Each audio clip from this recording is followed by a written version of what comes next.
الحمد لله رب العالمين وصلى الله على سيدنا مولانا محمد وسلم. الحمد لله وكفى والصلاة والسلام على سيدنا ومولانا محمد وعلى آله وصحبه أجمعين. الحمد لله, remercie Allah subhanahu wa ta'ala jalla jalaluhu, Allah qui est le créateur, le maître des cieux et de la terre, le premier sans début, le dernier sans fin, l'apparent ainsi que le caché. Allah il est capable de toutes choses. Allah subhanahu wa ta'ala jalla jalaluhu, qui a créé l'être humain à partir de l'argile et qui a créé les djinns à partir d'un feu, du feu, et qui a créé les anges à partir de la lumière.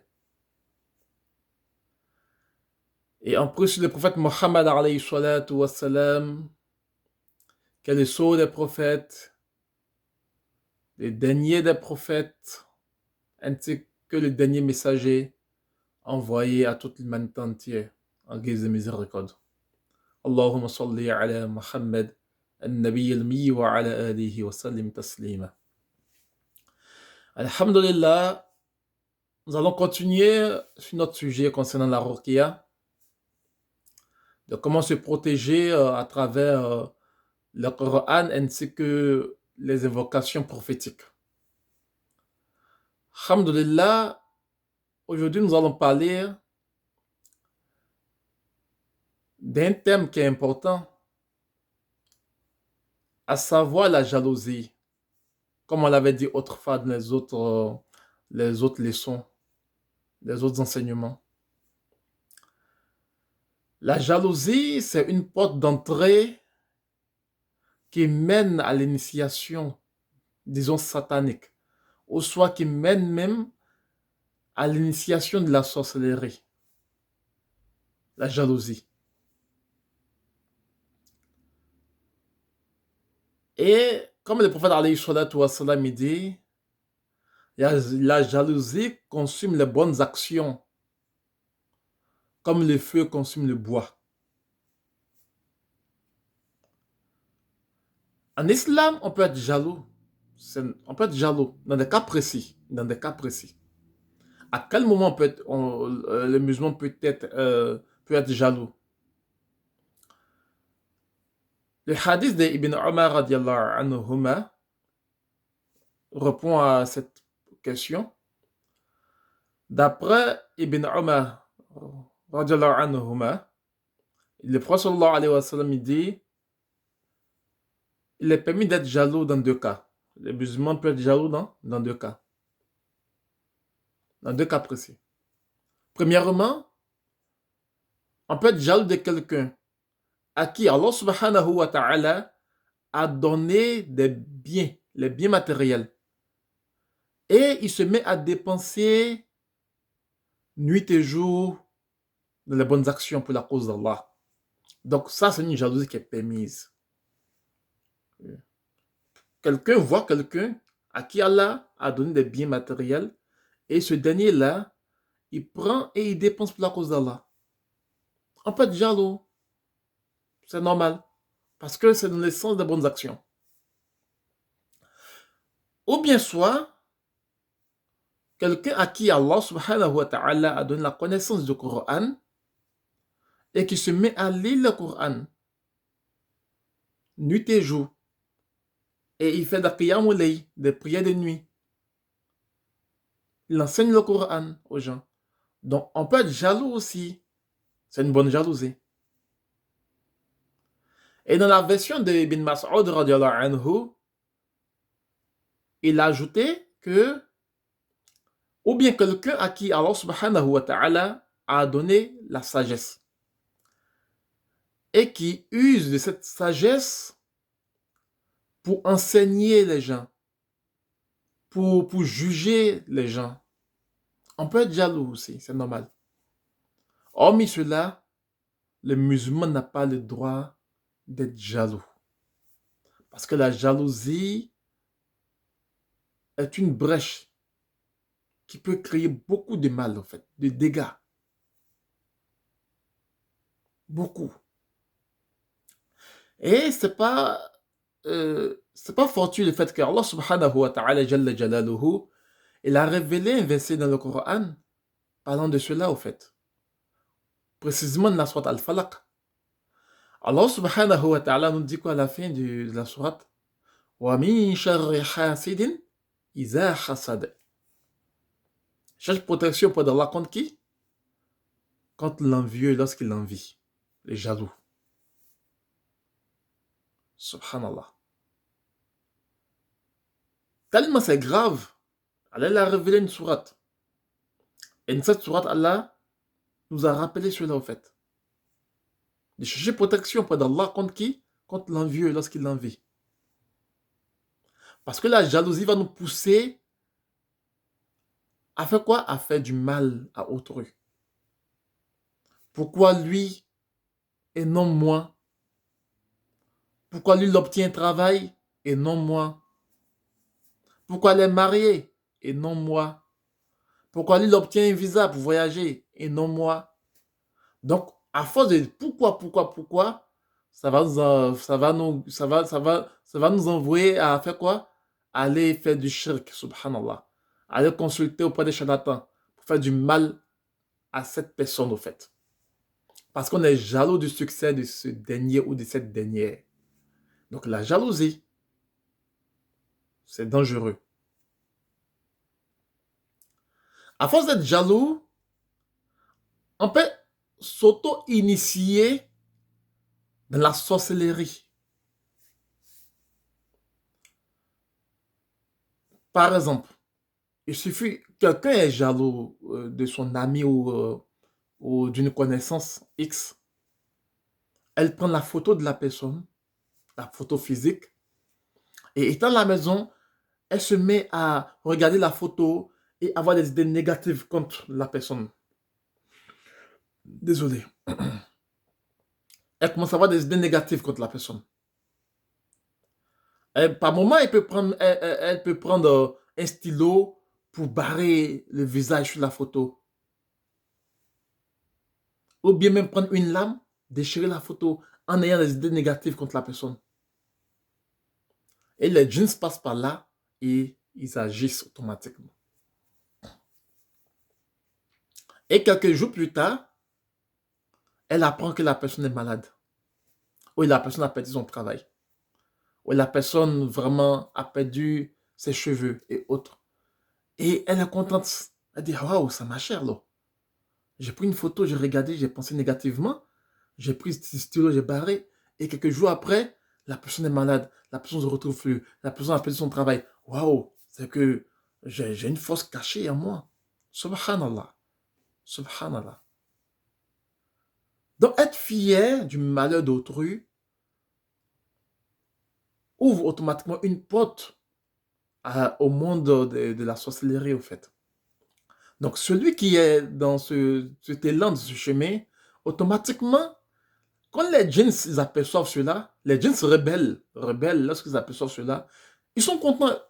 Ils sont contents. Pourquoi? Ils se disent, waouh, on a aussi un élément parmi les êtres humains. Minal jinnati wan nas. Donc, parmi les êtres humains aussi, il y a des shayatun parmi eux.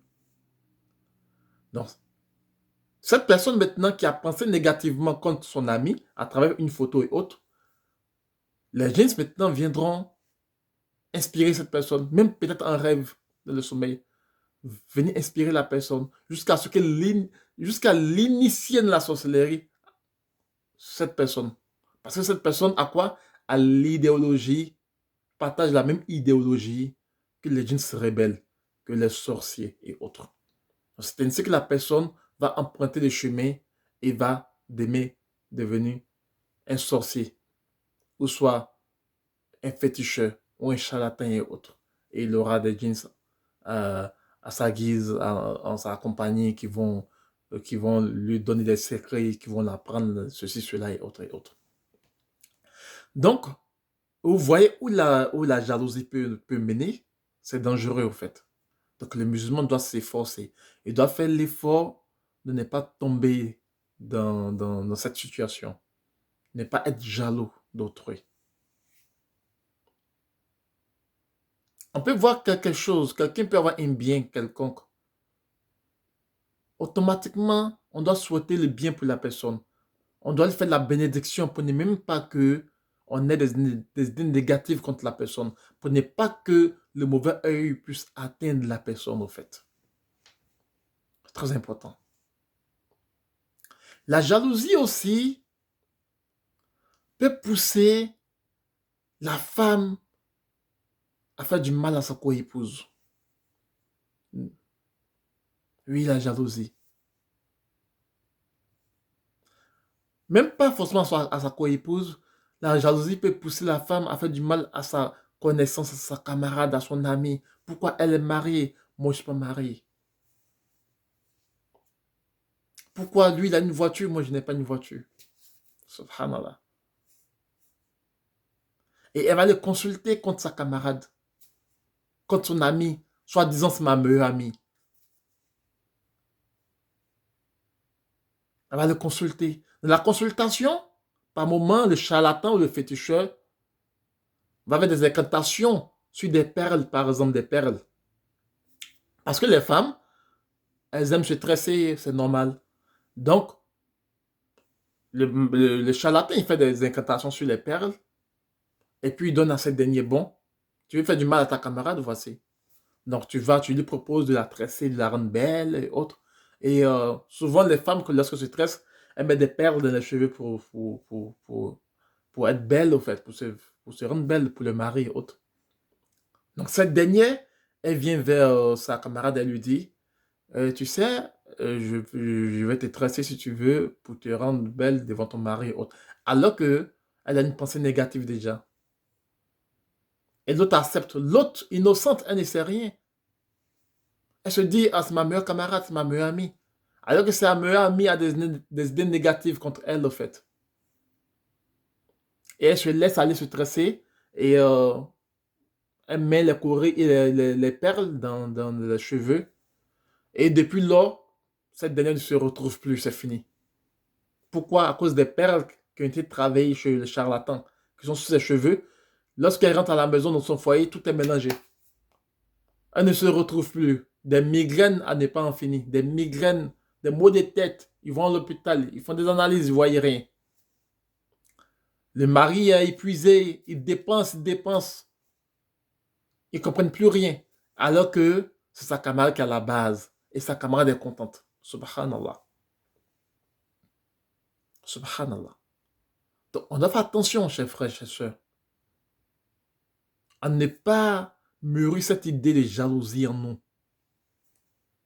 Parce que la jalousie peut nous mener à beaucoup d'actions qui vont détruire nos proches, qui vont détruire la société. Les chayatouines, c'est ce qu'ils aiment. Les sorciers, c'est ce qu'ils aiment. Lorsque quelqu'un est envieux, lorsque quelqu'un est jaloux, automatiquement, le djinn se rebelle. Il aime cela, au fait. Et il va tenir compagnie à ce dernier-là, ou à cette dernière, jusqu'à ce que la personne puisse mettre en action son plan diabolique. Subhanallah. Donc faisons attention. Ou bien, chez les hommes, le monsieur, il est jaloux de son ami. Pourquoi son ami a un tel poste? Pourquoi il a telle voiture? Pourquoi lui il travaille, moi je ne travaille pas? Alors que moi j'ai un master, lui il a une licence, c'est pas normal. Et dans ça, on va acheter un vêtement, par exemple, un vêtement neuf, pour remettre comme cadeau, en guise de cadeau. Alors que le vêtement est passé d'abord chez un charlatan. Ils ont fait des incantations là-dessus. Et il t'envoie, ah, tu vois, mon meilleur ami, tu as eu un travail, je suis content pour toi, donc je t'offre ce vêtement neuf, tu peux porter pour aller au travail. C'est un vêtement que j'ai acheté très cher pour toi, parce que je t'aime. Alors que ce n'est rien de tout ça. C'est la jalousie qui l'a poussé à aller dépenser. Acheter un vêtement neuf. Aller par la suite chez un charlatan pour faire des incantations là-dessus. Et il te remet, il faut porter. Et depuis l'autre, quand tu commences à porter ce vêtement, tu te retrouves plus, c'est fini. Tu perds ton travail, tu ne comprends plus rien. Rien ne marche à nouveau. Donc, c'est la raison pour laquelle, chers frères, chers sœurs, en tant que musulmans, on doit s'accrocher au din, on doit s'accrocher au Coran, on doit s'accrocher à la sunna du prophète alayhi salatu wa salam. C'est très important. Allah subhanahu wa ta'ala dit وَإِذَا قَرَأْتَ الْقُرْآنَ جَعَلْنَا بَيْنَكَ وَبَيْنَ الَّذِينَ لَا يُؤْمِنُونَ بِالْآخِرَةِ حِجَابًا مَسْتُورًا. Lorsque vous restez le Coran, Allah subhanahu wa ta'ala il met un voile entre vous et ceux qui ne croient pas en l'au-delà. Donc le Coran, c'est une protection, chers frères, chers sœurs. وَنُنَزِّلُ مِنَ الْقُرْآنِ مَا هُوَ شِفَاءٌ وَرَحْمَةٌ لِلْمُؤْمِنِينَ. Nous avons révélé du Coran ce qui est une guérison ainsi que une miséricorde pour qui? Pour les croyants. Donc nous avons dans le Coran ce qui va nous sauver, chers frères, chers sœurs. Donc c'est pour cela, aujourd'hui, dans cette société, dans le monde d'aujourd'hui, pour se protéger, pour être à l'abri de la méchanceté de l'être humain, on doit vraiment s'attacher comme il se doit, au Coran ainsi que la sunna du prophète. C'est parce que nous avons délaissé le Coran, nous avons délaissé la sunna du prophète que nous sommes influencés par toutes ces choses négatives qui sont autour de nous. On reçoit des attaques à ne pas en finir. Et lorsqu'on reçoit des attaques, au lieu de se tourner vers le Coran et la sunna, on va se tourner vers qui? Vers les marabouts, les charlatans et autres pour aggraver notre cas, aller pactiser avec les djinns encore, pensant qu'ils peuvent nous guérir alors qu'ils n'ont aucun pouvoir. C'est pour cela que c'est important d'apprendre la sunna du prophète sallallahu alayhi wa sallam. Le prophète sallallahu alayhi wa sallam, il dit quoi? Il dit celui qui reçoit un vêtement neuf.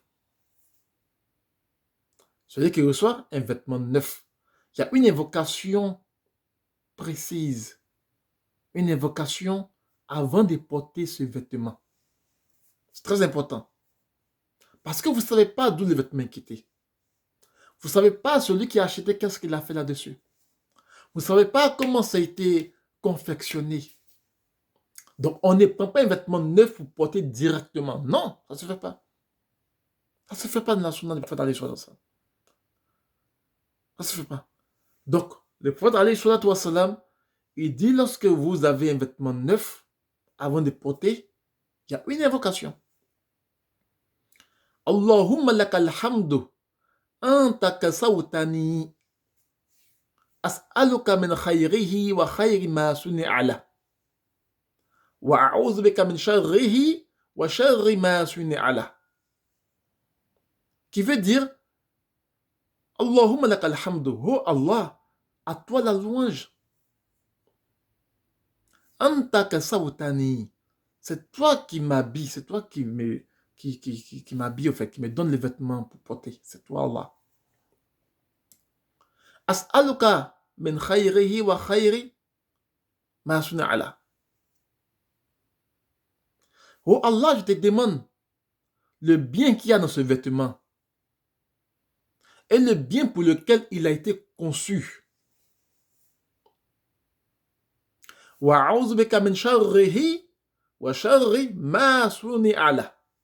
Et je cherche protection auprès de toi, Ya Allah, contre le mal qu'il y a dans ce vêtement-là et le mal pour lequel il a été conçu. Allahu Akbar. C'est une invocation très importante, une invocation très lourde de sens. Parce que depuis la confection de ce vêtement, tu ne sais pas comment ça a été confectionné, avec quelle intention. Parce que il se trouve que souvent les commerçants eux-mêmes, ils vont confier le magasin d'abord aux jeans, aux charlatans, avant de mettre sur le marché.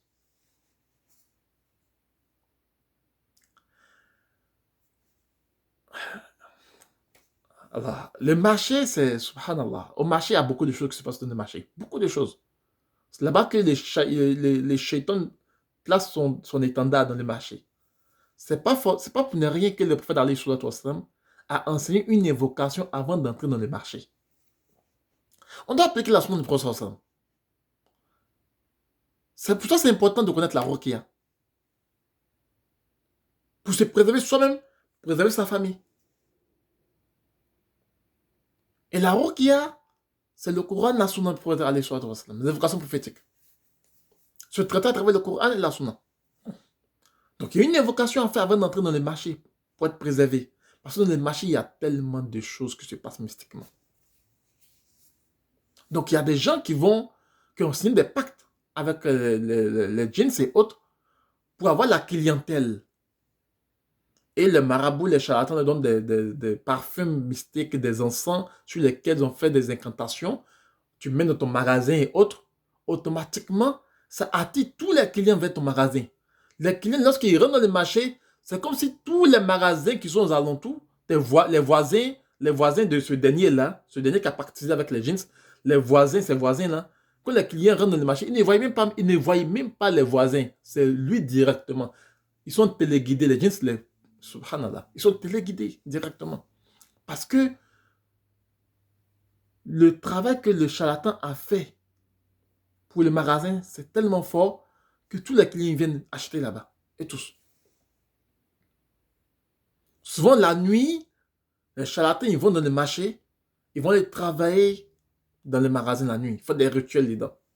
Souvent. Ou bien, soit ils donnent des portions magiques. La personne il rentre dans son magasin, il met l'asperge dans son magasin. Et ça attire les clients de partout dans le magasin. Et souvent, il va les consacrer, lorsque le stock de vêtements vient, il va le consacrer ce stock-là d'abord sur son charlatan. Ah, voici le stock de vêtements. Faut faire des incantations dessus pour que ça puisse sortir. Pour que ceux qui vont acheter ces vêtements-là, lorsqu'ils vont porter, ils soient mes clients fidèles. Ils reviendront à chaque fois payer avec moi. Donc, il y aura une domination sur ces clients automatiquement. Automatiquement. Donc, ils vont acheter les clients, ils vont acheter les vêtements, ils reviennent au fur et à mesure. Donc, c'est pour dire que, raison pour laquelle c'est très important de connaître la sunna du prophète alayhi wa sallam.